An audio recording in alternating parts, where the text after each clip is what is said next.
కానీ ఇప్పటివరకు ఇన్వెస్ట్ చేసిన వాళ్ళు కొంత గందరగోళంలో ఉన్నారని చెప్పి వినిపిస్తున్నమాట. లాస్ట్ 3 months నుంచి ఫార్మాసిటీ మారుస్తున్నారు, మరి ఏంటి ఇక్కడ రేట్లు అని తగ్గే అవకాశం ఉంది, పెరుగుతాయా ఫ్యూచర్లో అని చెప్పి ఒక గందరగోళ వాతావరణంలో.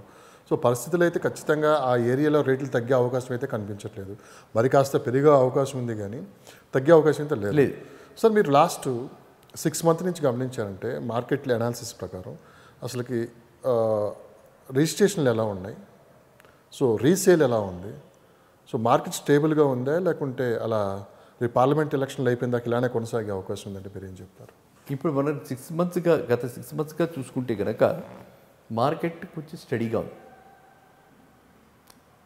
పెద్దగా పెరగలేదు, స్టేబుల్గా ఉంది. మన వర్డ్స్ స్టేబుల్గా ఉంది. కానీ రాబోయే కాలంలో అంటే ఏంటి, ఇంకా 3 నెలలు ఆగాలి. ఏప్రిల్ దాకా ఆగితే క్లారిటీ వచ్చేస్తుంది. సెంట్రల్లో కూడా ఇదే గవర్నమెంట్ కంటిన్యూ అవుతుంది ఆర్ వేరే గవర్నమెంట్ వచ్చే అవకాశం ఉందా, మన చుట్టూ నైబరింగ్ స్టేట్ మనకి ఇమ్మీడియట్గా మనందరి మనసులో, తెలుగు వాళ్ళందరి మనసులో అదే ఉంటుంది కదా. అవును. సో నైబరింగ్ స్టేట్లో ఎలక్షన్స్ జరుగుతున్నాయి, అక్కడ హోరాహోరీగా పోటీ జరగబోతుంది. ఎంతో ఇప్పటికే వేడి చాలా మనం చూస్తున్న రోజు పొద్దున్న లేచేప్పటికీ మొదలైపోయింది. హీట్ పెరిగింది అక్కడ, అది హీట్ అయితే పెరిగిపోయింది. సో ఆ హీట్ ఎంతవరకు పెడుతుంది, అక్కడ చేంజ్ ఇన్ ఇన్కంబెన్సీ ఉంటుందా, దాన్ని బట్టి ప్రభావితం అవుతుంది. సో ప్రజెంట్ అయితే హైదరాబాద్ గురించి మనం మాట్లాడుకుందాం. Present okay, stable. మనం ఫ్యూచర్ గురించి ఆలోచిస్తాం, ఇన్వెస్ట్ చేసేటప్పుడు ఫ్యూచర్. 2 months తర్వాత ఏం జరగబోతుంది, ఇప్పుడు ఏపీ గవర్నమెంట్ రేపు అక్కడ ఏ ప్రభుత్వం వస్తుందో మనకు తెలియదు. కానీ అమరావతిలో రేట్లు అయితే బాగా పెరిగిపోయాయి. ఇప్పటికే విజిటర్స్ బాగా ఎక్కువ అక్కడ అసలు ల్యాండ్స్ గురించి ఎక్కువ ఎంక్వైరీలు చేస్తున్నారని చెప్పి కూడా మనం విన్నాం. సో ఒకవేళ పరిస్థితులు అక్కడ తారుమారు అయితే హైదరాబాద్ రియల్ ఎస్టేట్ మీద ఏమైనా ఎఫెక్ట్ పడే అవకాశం ఉందంటారా? సో ఇక్కడ ఏంటంటే మీకు అమరావతిలో లాస్ట్ 6 monthsలో మనకున్న ఇన్ఫర్మేషన్ ప్రకారంగా అట్లీస్ట్ గన్నవరం చుట్టుపక్కల, భోగాపురం చుట్టుపక్కల, వైజాగ్లో కూడా చాలా హ్యాపీగా అయిపోయింది. ఈ 2 చుట్టుపక్కల లాస్ట్ 6 monthsలో 15 to 20% రేట్లు పెరిగాయి. 50 to 60. అసలు అంతకుముందర అసలు ఆలోచించిన వాళ్ళు కూడా ఇప్పుడు అక్కడ కూడా ఆలోచిస్తున్నారు, అక్కడ కూడా ఇన్వెస్ట్ చేద్దాం అనుకుంటున్నారు. దానికి కారణం నా ఉద్దేశంలో ఇక్కడ రేట్లు చాలా పెరిగి ఉన్నాయి కాబట్టి. ఇక్కడ నేను 1 ఎకరం కొనాలంటే 100 కోట్లు పెట్టాల్సి వస్తుంది. అక్కడికి వెళ్తే హ్యాపీగా ఎకరానికి నాకు మంచి ఏరియాస్లో 2 కోట్లకు వస్తుంది, అంటే 50 ఎకరాలు కొనుక్కోవచ్చు. సో కాబట్టి అక్కడ ఇన్వెస్ట్ చేసి చాలామంది ఇన్వెస్ట్ చేశారు. ఇప్పుడు ఇటు నుంచే ఇదివరకటి కంటే ఇప్పుడు అక్కడ కాస్త ఇన్వెస్ట్మెంట్ కొంచెం రియల్ ఎస్టేట్ వైపు అటువైపు కూడా భూముల రేట్లు పెరుగుతున్నాయి, ఆలోచిస్తున్నారు జనాలు. మనం అనుకున్నట్టుగా కనుక ఈ ఎలక్షన్స్ తర్వాత పరిణామాలు కనుక మారితే ఇక్కడ రియల్ ఎస్టేట్ మాత్రం మారుతుంది. పడిపోవచ్చు, పెరగటం మాత్రం ఆ రేట్ల పాత రేట్లే పెరగదు. ఓకే. అన్నప్పుడు మీరు అన్నారు ఇందాక చూసారా, మా బ్యాక్గ్రౌండ్ని బట్టి కూడా ఒక దీనిలో బడ్జెటింగ్ చేసుకుంటూ ఉంటాం. ఆ బడ్జెటింగ్లో కూడా మా ఎక్స్పెక్టేషన్స్ ప్రకారంగా కూడా అందరూ అనుకోవటం ఏంటంటే వ్యూహం, ఇది ఒక ప్లాన్ అనమాట. రేపు ఇక్కడ కంటే అక్కడ మనం ఎక్కువ లోన్లు ఇవ్వగలుగుతాం, ఇక్కడ కంటే అక్కడ ఇన్ఫ్రాస్ట్రక్చర్ ఎక్కువ డెవలప్ అవుతుంది అని చెప్పి కూడా ఆలోచించడం జరుగుతుంది. సో కాబట్టి మీరు అడిగిన దానికి గత 6 నెలలుగా ఇక్కడ స్టేబుల్గా ఉన్నా ఇంకో 3 నెలలు కూడా ఇలా స్టేబుల్గా ఉంటుందని ఆశించి 3 నెలల తర్వాత మనకి క్లియర్ పిక్చర్ వస్తుంది. అవును, ఎక్కడ రేట్లు, ఎక్కడ పెట్టుబడి పెట్టాలి, ఎక్కడ ఏమంటాం ROI రిటర్న్ ఆన్ ఇన్వెస్ట్మెంట్ ఎక్కువ వచ్చే అవకాశం ఉంది. వైజాగ్, గన్నవరమా, మధ్యలో రాజమండ్రి ఉంది, రాజమండ్రి మర్చిపోకండి, మధ్యలో రాజమండ్రి ఉంది, ఇటు పక్కన వస్తే నెల్లూరు. కానీ హైదరాబాద్కు ఉన్న డిమాండ్ హైదరాబాద్కి ఎప్పటికీ ఉంటూనే ఉంటుంది కదా సార్. అది long term view. Long term వ్యూలో క్లైమేట్ కావచ్చు, ఇది మనం అంటే short term, long term investors 2 రకాలు అనమాట. షార్ట్ టర్మ్లో నీ జర్క్ రియాక్షన్ 2-3 yearsలో డబుల్ అయిపోవాలనుకున్నప్పుడు మాత్రమే ఆలోచించాల్సి. లాంగ్ టర్మ్లో Hyderabad the best. Present resale ఎలా ఉంది సార్ హైదరాబాద్లో? ఇప్పుడు చక్కటి ఇది చాలా అందరికీ ఉపయోగపడేది ఏంటంటే రీసేల్. అంతసేపు మనం ప్రైమరీ అంటే ఒరిజినల్ సేల్స్, సెల్లర్కు, బయ్యర్ దీని మీద ఆలోచిస్తారు. రీసేల్కి ఇప్పుడు ఈ మార్కెట్లో కొనుక్కోదొచ్చుకున్న వాళ్ళకి వాళ్ళ అదృష్టవంతులండి. ప్రజెంట్ చాలా చక్కటి ప్రాజెక్ట్స్లో రీసేల్ అవుతున్నాయి. ఇన్వెస్టర్స్ గతంలో పెట్టిన ఇన్వెస్టర్స్ ఇప్పుడు వాళ్ళు 16,000, 15,000 అలా ఎక్స్పెక్ట్ చేశారు, కానీ అది జరగలేదు. అడుగుకి 16,000, 15,000 జరగలేదు. అది కూడా ఇక్కడ కొండాపూర్ లాంటి ప్లేసెస్లో వాళ్ళు ఎక్స్పెక్ట్ చేశారు. ఇవాళ కొండాపూర్లో ఒకప్పుడు 11,000 ఉన్నవి ఇప్పుడు మనకి కూర్చొని మాట్లాడుకుంటే టర్మ్స్ని బట్టి దే ఆర్ రిడ్యూసింగ్ బై 10,000, అంటే 10,000 దాకా వస్తున్నారంటే 1,000 రూపీస్ తగ్గిస్తున్నారంటే 2,000 ఎస్ఎఫ్టీ కొనుక్కున్నామంటే ఆటోమేటిక్గా మనకి చాలా కలిసి వచ్చినట్టే కదా. అవును, అట్లా అనమాట. 20 లక్షలు, 30 లక్షలు కలిసి వస్తుంది. సో నేనేమంటున్నా అంటే రీసేల్, అదే రీసేల్ అనుకోండి, నేను చెప్పేది అది కూడా కొత్తది, అదే రీసేల్ అనుకోండి.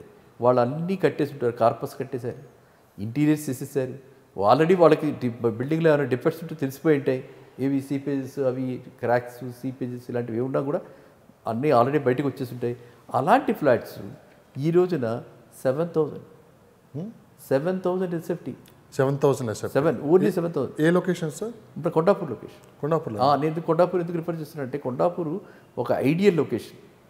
అంటే ఫైనాన్షియల్ డిస్ట్రిక్ట్కి వెళ్ళాలన్నా, ఇటు గచ్చిపల్లికి రావాలన్నా మధ్యలో ఉంది, ఏదైనా 6-7 కిలోమీటర్ల లోపల వచ్చేస్తుంది. సో కాబట్టి కొండాపూర్ లాంటి లొకేషన్లో మీకు 7-8 వేలకి సెకండ్ హ్యాండ్ ఫ్లాట్స్ వస్తున్నాయి, రీసేల్ ఫ్లాట్స్ వస్తున్నాయి, ఓన్లీ 2-3 ఇయర్స్ ఓల్డ్ ఫ్లాట్స్ వస్తున్నాయి. ఏ ఫ్లాట్కైనా లైఫ్ ఎంత? 67 లేదు, 60-50 వేల కంటే మనం మానవుల వయస్సు తగ్గుతున్నట్టు ఇప్పుడు క్వాలిటీ కూడా అంతే కదా, అలానే ఇస్తున్నారు. ఎందుకంటే ఇట్ డిపెండ్స్ ఆన్ ఇప్పుడు 100 సంవత్సరాలు బతికినా ఇప్పుడు 60 సంవత్సరాలకు వచ్చేలాగా ఇది అవుతుంది. బిల్డింగ్స్ కూడా మీరు అన్నట్లు 100 సంవత్సరాలు గ్యారంటీ అయితే లేదు, కానీ ఒక 50 సంవత్సరాలు అయితే అది కన్ఫర్మ్. సో 50-60 వేలు తెచ్చుకున్నారు అనుకోండి, ఇది పోయింది అంతే, ఒక 10% కూడా పోలే 5 ఏళ్ళు అంటే, ఇంకా 45 ఏళ్ళు ఉంది కదా. అంటే మనకి ఎంత సేవింగు? కొత్తది కొనాలంటే 10,000 పెట్టాలి, ఇదైతే 7,000 కంటే 30% సేవింగ్స్. సో కాబట్టి ఇప్పుడు ఇది రైట్ టైం. మీరు చెప్పిన రీసేల్ ఫ్లాట్స్, యూజ్డ్ కార్స్ అంటారు, రీసేల్ ఫ్లాట్స్ అంటారు. So resale flats, resale properties కొనుక్కోవడానికి ఇది రైట్ టైం. ఇన్వెస్టర్ ఫ్లాట్స్ కొనుక్కోవడానికి ఇది రైట్ టైం. ఇన్వెస్టర్స్ అందరూ కూడా వాళ్ళకి అంటే ప్రతి ఇన్వెస్టర్కి కూడా కొన్ని కమిట్మెంట్స్ ఉంటాయి. నేను 20 కోట్లు ఇన్వెస్ట్ చేశానంటే 20 కోట్లు నావే అవ్వాల్సిన అవసరం లేదు, మా చుట్టాలవి, మా ఫ్రెండ్స్వి, అందరివి కలిసి ఉంటాయి కదా. సో ఇప్పుడు వాళ్ళకి కొన్ని ఆబ్లిగేషన్స్ ఉంటాయి. వాళ్ళు ఏంటంటే బాస్ మన మార్చికి ఇచ్చేస్తున్నారు కదా, అలాంటి వాడికి ఇవ్వాలి. బాబు ఏదో అవుతుంది అని చెప్తే కుదరదు కదా, మనకు క్రెడిబిలిటీ పోతుంది. సో అందువల్ల ఎట్టి పరిస్థితుల్లో నేను అన్నీ నా ఆబ్లిగేషన్ ఫుల్ఫిల్ చేసుకోవాలి కాబట్టి ఏదో ఆ 25 కోట్లు పెట్టిన పెట్టుబడిలో 5 కోట్లు 4 కోట్లు నెలలా అమ్మేస్తూ ఉంటారు అన్నమాట. సో అలాంటి ఇన్వెస్టర్స్ చాలామంది బాంబే ఇన్వెస్టర్స్ హైదరాబాద్లో ఉన్నారు, ఇక్కడ లోకల్ ఇన్వెస్టర్స్ చాలామంది ఉన్నారు, ఇలా చుట్టాల దగ్గర వాళ్ళ దగ్గర మొబిలైజ్ చేసిన వాళ్ళు. వీళ్ళంతా కూడా ఏంటంటే 1000 రూపాయలు తగ్గినా పర్వాలేదు అని అమ్మేస్తుంది. మళ్ళీ ఆపర్చునిటీ వస్తుంది, మళ్ళీ ఇంకో దగ్గర పెడతాం.